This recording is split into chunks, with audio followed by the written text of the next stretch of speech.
ये खबर SGT university द्वारा प्रस्तुत की गई है। सीबीआई का एक्शन, आरोपी बेदम, घसीटते हुए ले गई, अब उगलेगा राज। नीट परीक्षा रद्द, छात्र हैरान और परेशान।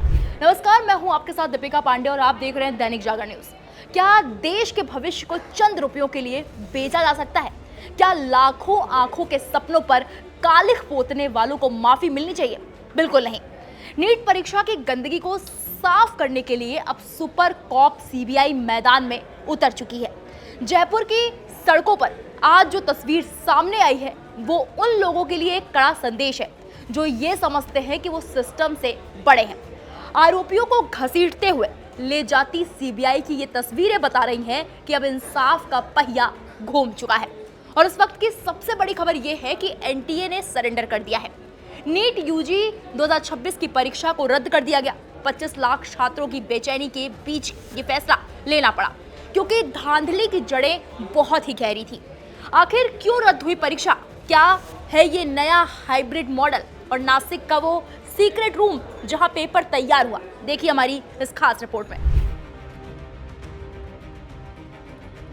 तस्वीर देखिए, ये वो चेहरा है जिन्होंने लाखों छात्रों की रातों की नींद उड़ाई। जयपुर में जज धर्मेंद्र कुमार शर्मा के सामने पेशी हुई और सीबीआई ने इस गुनहगार को अपने शिकंजे में ले लिया। खबर है कि सीबीआई इसे घसीटते हुए ले गई, न रियायत न नरमी। अब इसका ठिकाना दिल्ली है, जहां सीबीआई की स्पेशल टीम इससे आमने सामने बिठाकर सच उगलवाएगी।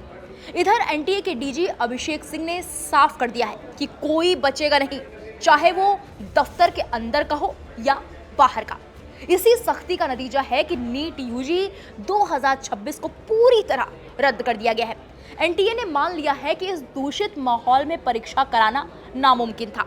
जांच की सुई अब केरल से घूमकर महाराष्ट्र के नासिक पहुंच गई है। सूत्रों की माने तो नीट के पेपर की पहली डिजिटल कॉपी नासिक की किसी गुमनाम गली में तैयार हुई थी। वहीं से इसे सॉल्वर गैंग के जरिए देश भर के व्हाट्सएप पर फैला दिया गया। लेकिन अब सरकार ने इस लीक वाली बीमारी का पक्का इलाज खोज लिया है। चर्चा है एक हाइब्रिड मॉडल की, यानी ना पूरी तरह ऑनलाइन ना पूरी तरह ऑफलाइन।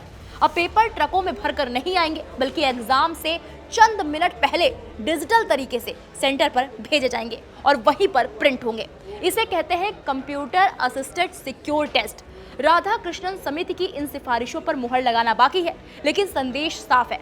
अब छात्रों की मेहनत से खिलवाड़ नहीं होगा। सिस्टम बदलेगा ताकि अगली बार जब कोई छात्र पेन उठाए तो उसके दिल में डर नहीं बल्कि भरोसा हो।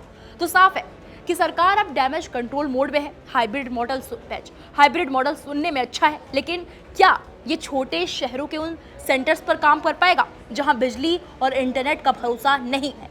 ये एक बड़ा सवाल है। सवाल बड़े हैं, लेकिन फिलहाल राहत की बात यह है कि जांच सही दिशा में है। गुनहगार घसीटे जा रहे हैं और नई परीक्षा की तारीख जल्द आएगी। हम पल पल की खबर आपको देते रहेंगे। फिलहाल इस खबर पर आपकी क्या राय है, हमें कमेंट बॉक्स में जरूर बताइए। और इस मामले पर कौन क्या कह रहा है इस समय, ये भी आपको सुनवा देते हैं। कौन केजरीवाल? नहीं, कौन केजरीवाल? कोई एमएलए आ, कोई काउंसलर आ, कौन? नहीं, कौन केजरीवाल?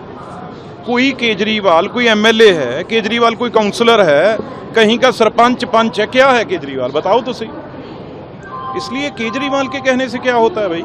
अगर हाँ ये जो चीज हुई है ये बहुत गलत हुई है।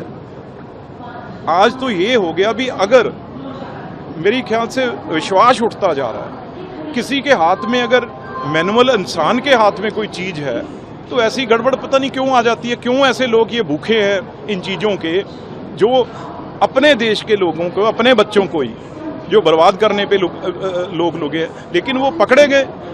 अब जो होगा तो कानून करेगा ही करा, लेकिन इन चीजों से ये लोगों को शर्म आनी चाहिए जो भी ये करते हैं।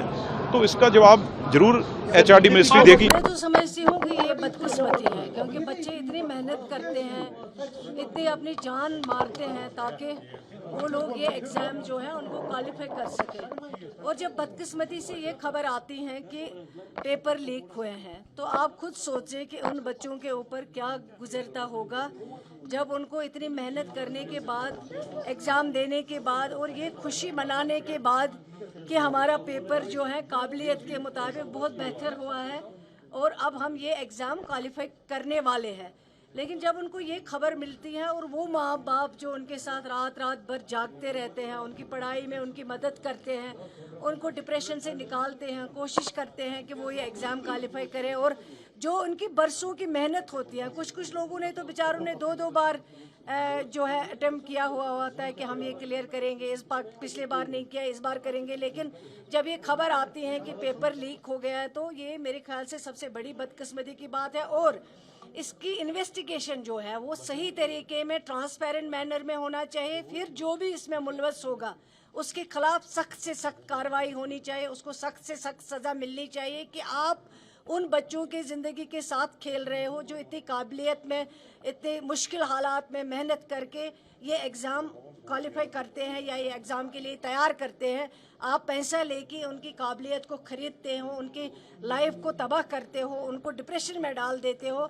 मेरी तो यही रिक्वेस्ट है, चाहे वो ऑनरेबल सुप्रीम कोर्ट हो, चाहे वो हिंदुस्तान की सरकार हो, मेरी गुजारिश है कि इसमें इन्वेस्टिगेशन ट्रांसपेरेंट मैनर में होना चाहिए। जो भी मुलवस होगा, चाहे वो कितने से कितना बड़ा इंसान क्यों ना हो, उसके खिलाफ सख्त से सख्त कार्रवाई होनी चाहिए ताकि आगे के लिए बच्चों के फ्यूचर के साथ कोई भी इस तरह ना खेल सके।